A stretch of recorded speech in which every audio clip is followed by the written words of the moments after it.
Hello everyone, আসসালামু আলাইকুম।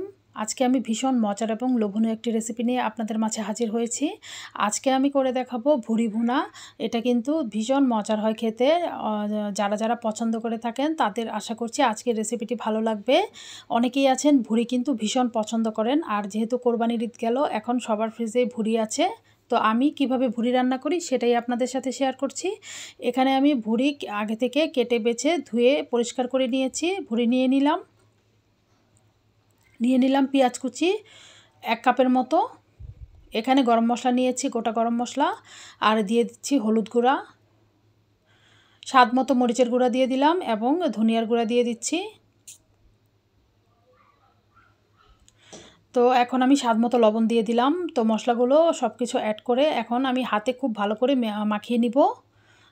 তো আমি যেভাবে ভুড়ি রান্না করি সেভাবেই আজকে করে দেখাচ্ছি। এভাবে যদি ভুড়ি রান্না করেন তাহলে কিন্তু খেতে দুর্দান্ত স্বাদের হবে।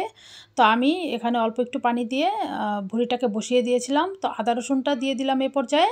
আদা রসুনটা দিয়ে আর সব মশলা তো দেওয়া হয়েছে, এখন আমি ভুড়িটাকে সিদ্ধ করে নিব। চুলার আঁচটা মিডিয়ামে রেখে ভুড়িটাকে আমি সিদ্ধ করে নিব।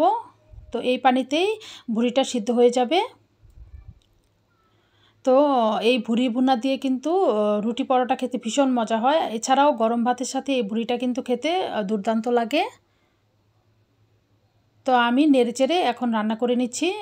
এখানে আমি একটু হাতাটা দিয়ে পেঁয়াজগুলোকে একটু নেড়েচেড়ে ভেঙে দিচ্ছি, যেন খুব ভালো করে পেঁয়াজগুলো মিশে যায় এবং সিদ্ধ হয়ে যায় খুব ভালো করে। তো আমার ভুড়িটা কিন্তু সেদ্ধ হয়ে গেছে এবং পানিটাও শুকিয়ে এসেছে, দেখতে পাচ্ছেন আপনারা।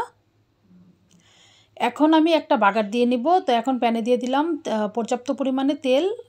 এখানে আমি দিয়ে দিচ্ছি তেজপাতা।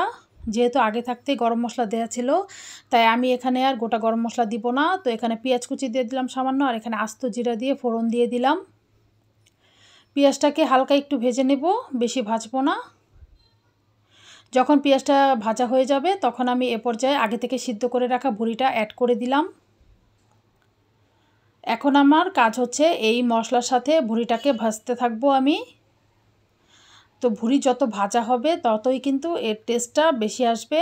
তো আমি এখন এখানে শাহি গরম মশলা গুঁড়াটা দিয়ে দিলাম, এটা অপশনাল, আপনারা না চাইলে নাও দিতে পারেন। এখানে গোটা গরম মশলাও অ্যাড করতে পারেন, তো আমার কাছে ছিল তাই আমি এটা অ্যাড করেছি।